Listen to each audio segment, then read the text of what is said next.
Hi friends,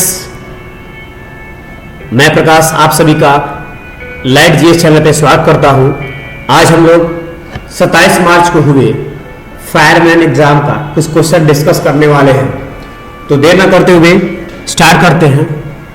लेकिन उससे पहले यदि आप चैनल पर नए हैं तो चैनल को सब्सक्राइब कर लें और बेल आइकन को प्रेस कर लें ताकि ऐसे वीडियोस आपके पास सबसे पहले पहुंचे। चलिए स्टार्ट करते हैं। सबसे पहला सवाल है कि उच्चतम न्यायालय के मुख्य न्यायाधीश को उसके पद से हटाया जा सकता है, किसके द्वारा? तो इसका सही जवाब महाभियोग के द्वारा। जो भी जज होते हैं हाई कोर्ट सुप्रीम कोर्ट के, उनको केवल महाभियोग लगाकर ही हटाया जा सकता है, ऐसे कोई उन्हें पद से नहीं हटा सकता है। यह आपसे क्वेश्चन पूछेगा कि उच्चतम न्यायालय के मुख्य न्यायाधीश को शपथ कौन दिलाता है? तो राष्ट्रपति। और राष्ट्रपति शपथ कौन दिलाता है? तो उच्चतम न्यायालय सुप्रीम कोर्ट के मुख्य न्यायाधीश, जिसको बोलते हैं CJI, chief justice of India. वर्तमान में CJI कौन है? NV रमन्ना, ये हमारे वर्तमान के मुख्य न्यायाधीश है। क्वेश्चन नंबर 2, भारत का राष्ट्रपति बनने के लिए न्यूनतम आयु है कितनी? इसका जवाब होगा 25 वर्ष। सॉरी 25 वर्ष नहीं, यहाँ पे गलती हो गया है, 25 वर्ष नहीं होना चाहिए, या 35 वर्ष होना चाहिए। भारत का जो राष्ट्रपति होता है वह देश का प्रथम नागरिक होता है। भारत के राष्ट्रपति जो है वह देश के संवैधानिक प्रधान होते हैं। भारत के राष्ट्रपति का वर्णन जो है आर्टिकल 52 में है। राष्ट्रपति के पास राष्ट्रपति से जुड़े कुछ महत्वपूर्ण आर्टिकल हैं जिन्हें जरूर जानना चाहिए। जैसे एक आर्टिकल है 108 कि राष्ट्रपति चाहे दोनों सदनों का संयुक्त बैठक बुला सकता है, आर्टिकल 108 के तहत। राष्ट्रपति चाहे तो कोई ऑर्डिनेंस अर्थात अध्यादेश जारी कर सकता है, आर्टिकल 123 के तहत। राष्ट्रपति चाहे तो किसी भी बिल को रिजेक्ट कर सकता है, आर्टिकल 111 के तहत। राष्ट्रपति के पास क्षमादान की असीम शक्तियां होती हैं और ये क्षमादान की शक्तियां हैं आर्टिकल 72 के तहत राष्ट्रपति को प्राप्त है। इसके अलावा राष्ट्रपति चाहे तो लोकसभा को भंग कर सकता है, आर्टिकल 85 के तहत। राष्ट्रपति की क्वालिफिकेशन की बात की जाए, योग्यताएं की बात की जाए, उसका वर्णन आर्टिकल 58 में है। चलिए आगे बढ़ते हैं अगले क्वेश्चन की ओर। क्वेश्चन नंबर 3, के सिवन अध्यक्ष थे, कहाँ के? इसरो के। लेकिन आपसे पूछे ये अध्यक्ष थे, अभी नहीं है। अगर वर्तमान में पूछे कि वर्तमान में इसरो के अध्यक्ष कौन है, उनका नाम है एस सोमनाथ। एस सोमनाथ जो है वर्तमान में इसरो के अध्यक्ष है। आगे बढ़ते हैं। क्वेश्चन नंबर 4, राजेंद्र सेतु किस नदी पर स्थित है? तो आपका नाम जो है राजेंद्र पुल। ये जो राजेंद्र सेतु है पटना में है और यह गंगा नदी के ऊपर स्थित है। आगे बढ़ते हैं। क्वेश्चन नंबर 5, रैखिक संवेग से बदलने की दर को क्या कहा जाता है? इसे बल कहा जाता है। ये भी क्वेश्चन पूछा हुआ था। अच्छा, क्वेश्चन नंबर 6 देखिए, कौन सी युक्ति विद्युत ऊर्जा को यांत्रिक ऊर्जा में कन्वर्ट करती है? यानी कि विद्युत ऊर्जा को यांत्रिक ऊर्जा में बदलने के लिए क्या प्रयोग किया जाता है? तो विद्युत मोटर। ठीक है, आपका लाइट चलता है, लाइट सप्लाई जाता है, तो लाइट सप्लाई जाता है तो मोटर से पानी का निकलता है, तो ये जो है आपका विद्युत ऊर्जा है वो यांत्रिक ऊर्जा में कन्वर्ट हो जा रही है। आगे बढ़ते हैं। क्वेश्चन नंबर 7, कच्चा माल व हाथ में मुद्रा क्या कहा जाता है? इसे कहा जाता है कार्यशील पूंजी। देखिए, अगर आपके पास कच्चा माल है तो तुरंत आपका सेल हो जाएगा, या आपके पास कैश है तो कैश के द्वारा आप किसी भी वस्तु को खरीद सकते हैं। ये आपका एक्टिव कैपिटल है। यानी एक्टिव कैपिटल का सेंस ये हुआ कि उसे आप कहीं भी यूज कर सकते हैं। आगे बढ़ते हैं। क्वेश्चन नंबर 8, अंतर्राष्ट्रीय साक्षरता दिवस प्रतिवर्ष मनाया जाता है। कब मनाया जाता है? ये पूछा हुआ था एग्जाम में। 8 सितंबर को अंतर्राष्ट्रीय साक्षरता दिवस मनाया जाता है। ठीक है, और 5 सितंबर क्या मनाया जाता है? 5 सितंबर को शिक्षक दिवस मनाया जाता है। किनके उपलक्ष्य में? डॉक्टर सर्वपल्ली राधाकृष्णन के जन्म उत्सव के उपलक्ष्य में। आगे बढ़ते हैं। ये बायो क्वेश्चन है। Question number 9, the origin of species पुस्तक किसके द्वारा लिखी गई है? इसका होगा चार्ल्स डार्विन। ये बायो के 12 में पढ़ना है। द ओरिजिन ऑफ स्पीसीज, ये डार्विन के द्वारा लिखी गई है और डार्विन का बहुत सारा थ्योरी भी है। उन्होंने कहा था कि जो भी मनुष्य है जिस अंग का प्रयोग करना बंद कर देता है वह अंग धीरे धीरे जो है विलुप्त होने लगते हैं। जैसे कि मानव का पूंछ, प्रारंभ में मानव के पूंछ हुआ करते थे, लेकिन जब उसने जो है उस पूंछ का प्रयोग करना बंद कर दिया, धीरे धीरे वो विलुप्त हो गए। फिर भी आज भी वो पूंछ की हड्डी जो है आपके बैक साइड में दिखाई पड़ती है। चलिए आगे बढ़ते हैं। क्वेश्चन नंबर 10, विश्व के सबसे बड़े क्रिकेट स्टेडियम मोटेरा का नया नाम क्या रखा गया है? इसका सही जवाब होगा नरेंद्र मोदी स्टेडियम। ये जो है विश्व का सबसे बड़ा क्रिकेट स्टेडियम है। यदि आपसे बोले कि विश्व का सबसे बड़ा दूसरा क्रिकेट स्टेडियम कहाँ है, तो ऑस्ट्रेलिया के मेलबर्न में है। और विश्व का तीसरा सबसे बड़ा स्टेडियम जो है उसकी नींव जो है हमारे भारत में ही जयपुर में रखी गई है। आगे बढ़ते हैं। क्वेश्चन 11, उत्तरी तथा उत्तरी पश्चिमी भारत में चलने वाली गर्म तथा शुष्क हवाएं क्या कहलाती है? इससे बोलते हैं लू। अभी हवा चल रहा है ना, गर्मी से चल रहा है, तो इसमें जो हवाएं बह रही हैं इसे लू कहा जाता है। चलिए क्वेश्चन 12, भारत जैसे देश में सर्वाधिक प्रचुर मात्रा में उपलब्ध उत्पादन का साधन क्या है? तो श्रम। क्योंकि हमारे यहाँ की पॉपुलेशन ज्यादा है, इसलिए हमारे यहाँ श्रम जो है वो अधिक है। और आप चाहे तो श्रम के द्वारा जो है उपलब्ध संसाधनों का प्रयोग सकारात्मक रूप में कर सकते हैं, जिसके हमारे देश का विकास अच्छी तरीके से हो सकता है। अगला क्वेश्चन, देश की प्रथम महिला मुख्य निर्वाचन आयुक्त थी वीएस रमा देवी। लेकिन आपसे पूछ रहे देश के प्रथम मुख्य निर्वाचन कौन थे पुरुष में, तो उनका नाम है शिवकुमार सेन। और सबसे पहला आम चुनाव कब हुआ था? 1952 में हुआ था। ठीक है, तो ऐसे भी है जो भी क्वेश्चन होते हैं न्यूजीलैंड वाले और अनेक पुस्तकों में, प्रथम महिला प्रथम पुरुष, ये भी क्वेश्चन अगर आप देख लीजिएगा तो इससे क्वेश्चन जो है हर एग्जाम में 1-2 पूछ लिए जाते हैं। चलिए आगे बढ़ते हैं। क्वेश्चन नंबर 14, साम्यवाद का सबसे पहला प्रयोग किस देश में हुआ था? जवाब है रूस। साम्यवाद, देखिए साम्यवाद का प्रवर्तक जो है सोवियत संघ होगा और पूंजीवाद का प्रवर्तक जो है संयुक्त राज्य अमेरिका होगा। जब शीत युद्ध हो रहा था इन दो देशों के बीच में हुआ था। और हमारा देश जब आजाद हुआ 1947 में, तो हमारे देश के पास एक विडंबना थी कि आखिर हम कौन सी अर्थव्यवस्था को अपनाएं, साम्यवाद अपनाएं या पूंजीवाद अपनाएं। तो उस समय पीएम जो थे वो पंडित जवाहरलाल नेहरू थे। इन्होंने दोनों का मिक्स लिया और कहा कि हमारे देश में मिश्रित अर्थव्यवस्था रहेगी, अर्थात हमारे यहाँ पूंजीवाद और साम्यवाद का मिश्रण वाला अर्थव्यवस्था रहेगा। एक होता है क्लोज इकोनॉमी, जिसको बोलते हैं बंद अर्थव्यवस्था। ये बंद अर्थव्यवस्था का सबसे अच्छा एग्जाम्पल जो है वो नॉर्थ कोरिया, उत्तर कोरिया है। इसका मतलब ये होता है कि आप बहुत कम मात्रा में किसी चीज को आयात करते हैं या निर्यात करते हैं, उसे बोलते हैं क्लोज इकोनॉमी। चलिए आगे बढ़ते हैं। क्वेश्चन 15, जल के अणुओं की गति जब चयनात्मक पारगम्य झिल्ली द्वारा हो तो उसे क्या कहा जाता है? तो देखिए इसे कहा जाता है परासरण। ठीक है, आगे बढ़ते हैं। खुली वायु में जब कुछ दिन छोड़ देने पर सिल्वर की वस्तु काली हो जाती है, क्योंकि उन पर खाली स्थान की परत चढ़ जाती है, उस पर सिल्वर सल्फाइड की परत चढ़ जाती है। इसीलिए सिल्वर को कुछ दिन अगर छोड़ दिया जाए खुली वायु में तो वो काली हो जाती है। एक सवाल और पूछता है कि जब लोहे में जंग लगता है तो लोहे का जो भार है वह बढ़ता है कि घटता है? तो आपका जवाब होगा लोहे का भार बढ़ जाता है। अगला क्वेश्चन, लोकतंत्र में अंतिम सत्ता निहित होती है, किसमें होती है? जनता में होती है। अच्छी तरह से जानते हैं, हम लोग पढ़े हैं कि लोकतंत्र क्या है। लोकतंत्र जनता का, जनता के लिए और जनता के द्वारा संचालित सरकार है। ये किनका स्टेटमेंट है? हम सभी जानते हैं कि ये अमेरिका के भूतपूर्व राष्ट्रपति अब्राहम लिंकन का। और ये अब्राहम लिंकन जो है पहले अश्वेत राष्ट्रपति बने अमेरिका के।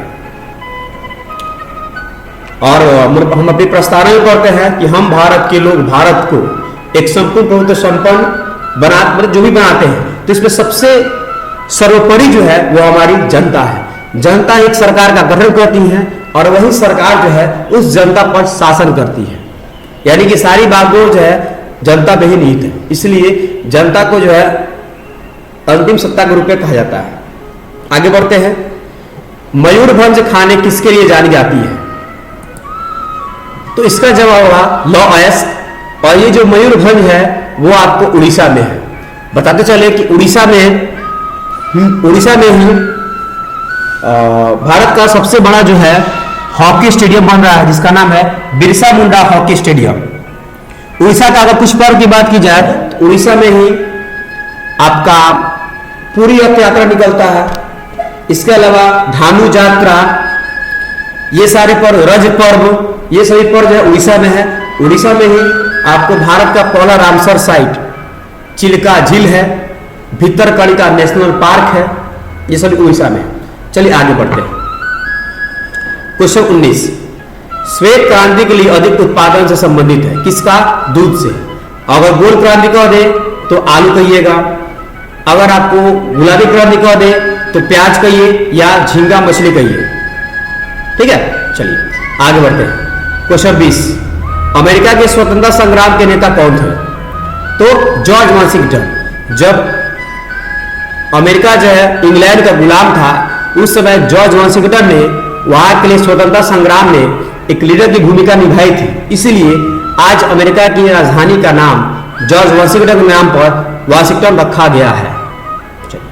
अमेरिका वर्ल्ड का सबसे पावरफुल कंट्री है और यूएनओ का ये अस्थायी मेंबर है।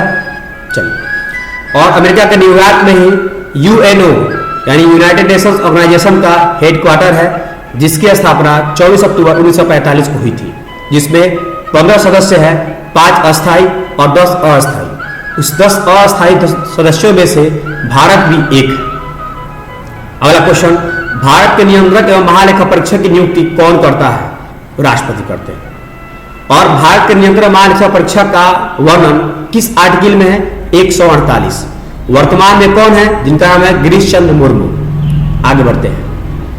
15वीं शताब्दी में कौन से व्यापारी सबसे पहले हिंद चीन पहुंचे? तो वो है पुर्तगाली।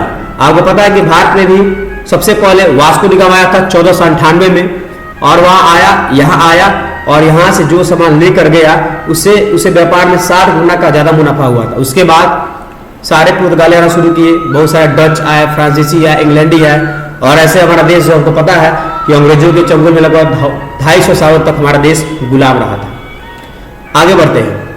क्वेश्चन 23, अलकनंदा नदी भागीरथी नदी से कहाँ मिलती है? वो जगह है देवप्रयाग। ये देवप्रयाग कहाँ है? उत्तराखंड में है। उत्तराखंड को देवों की भूमि कहा जाता है। उत्तराखंड में ही 4 धाम है, जो वहां के लिए 4 धाम कहा जाता है, जिसका नाम है केदारनाथ धाम, गंगोत्री धाम, यमुनोत्री धाम और बद्रीनाथ धाम। उत्तराखंड में ही आपका ऋषिकेश है, हरिद्वार है।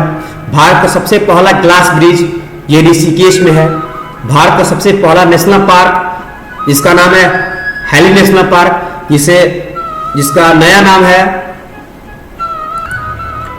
इस हैली का नाम जो है बाद में हुआ जिम कार्बेट, और वर्तमान में इसका नाम जो है रखा गया है रामगंगा। ठीक है, आपसे क्वेश्चन पूछ सकता है, या आपसे एक क्वेश्चन और बनेगा कि वन संरक्षण रिपोर्ट जो है वह कहां से जारी किया जाता है? आपका जवाब होगा उत्तराखंड से, सॉरी देहरादून से। चलिए अगला क्वेश्चन, भारत की जलवायु है। देखिए हम लोग जो भी क्वेश्चन जान रहे हैं, हमारा ये टारगेट है कि एक क्वेश्चन के अलावा जो भी कुछ और क्वेश्चन हम जान लेते हैं तो हमारे लिए फायदेमंद रहेगा, क्योंकि जरूरी नहीं कि यही क्वेश्चन एग्जाम में पूछे, इससे जुड़े हुए कई सारे तथ्य जो है वो भी हमें जानने होंगे, ताकि हमारी जो आगामी तैयारी है वो और बेहतर हो सके। क्वेश्चन है, भारत की जलवायु है कैसी है?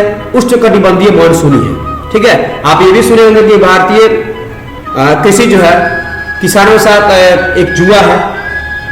किसान जो है जुआ करते हैं मानसून के साथ। क्यों? क्योंकि किसान जो है मानसून पर डिपेंड रहते हैं कि वर्षा होगी तो खेती अच्छी होगी, वर्षा नहीं होगी खेती अच्छी नहीं होगी। इसलिए भारतीय कृषि जो है मानसून के साथ एक जुआ भी है। चलिए आगे बढ़ते हैं। क्वेश्चन 25, बर्फ पानी पर क्यों तैरता है? क्योंकि बर्फ का घनत्व जो है पानी से कम होता है, इसीलिए बर्फ जो है पानी पर तैरता है। आगे बढ़ते हैं। क्वेश्चन 26, संसद के संयुक्त अधिवेशन की अध्यक्षता कौन करता है? हमने ये जाना है कि संसद का संयुक्त अधिवेशन की अध्यक्षता बुलाने का काम पावर किसके पास है? राष्ट्रपति के पास है। लेकिन इसकी अध्यक्षता कौन करता है? लोकसभा का अध्यक्ष। इसके अलावा कोई बिल मनी बिल है कि नहीं है, यह भी लोकसभा स्पीकर ही डिसाइड करता है। मनी बिल का वर्णन आर्टिकल 110 में है। चलिए अगला क्वेश्चन, मनुष्य में आहार नाल का सबसे बड़ा भाग क्या है? तो आपका है स्मॉल इंटेस्टाइन, छोटी आंत कहते हैं। हालांकि बड़ी आंत जो है वह व्यास में बड़ी होती है लेकिन लंबाई में छोटी होती है, लेकिन छोटी आंत जो है वह व्यास में छोटी होती है लेकिन साइज में बड़ी होती है, इसीलिए इसे सबसे बड़ा भाग कहा जाता है। आगे बढ़ते हैं क्वेश्चन 28, मधुबनी लोक चित्र शैली किस राज्य में लोकप्रिय है? तो आप सभी जानते हैं मधुबनी का पेंटिंग तो हर जगह छाया हुआ है। ट्रेन में आप भी देखते हैं, यहाँ स्टेशन पे मधुबनी पेंटिंग बनी हुई है। ये इस मधुबनी पेंटिंग का जो है विदेशों में भी है और मधुबनी पेंटिंग को जो है जीआई टैग भी मिला हुआ है।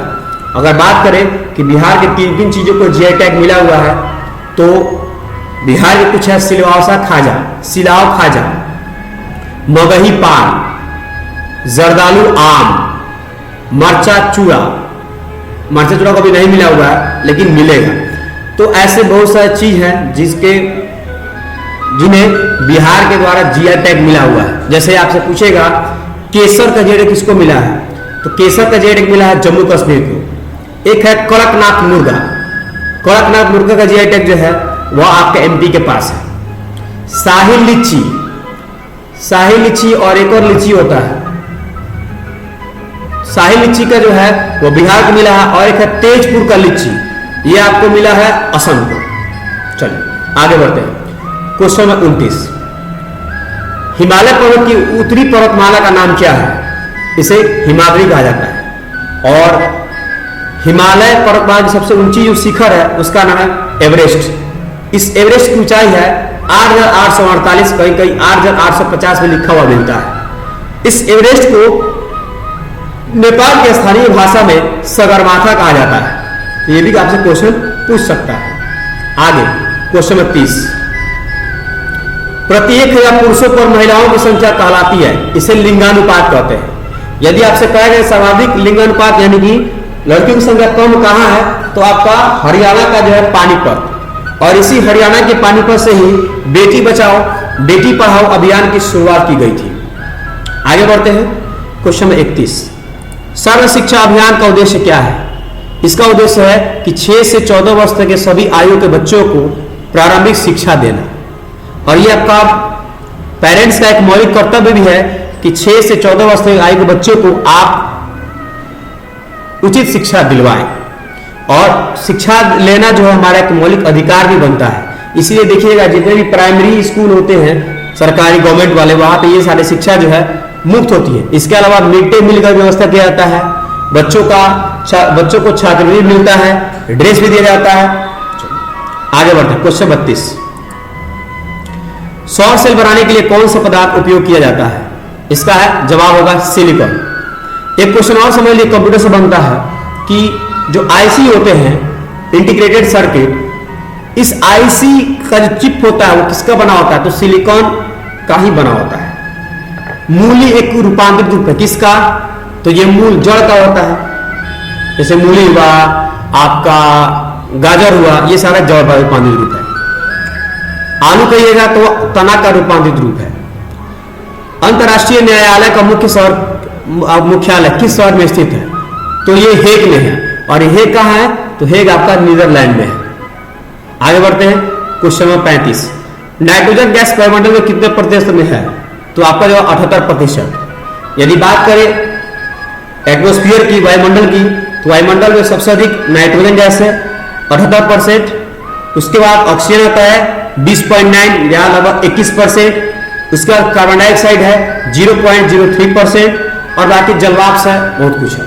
चलिए आगे बढ़ते हैं। जीडीपी क्या तात्पर्य है?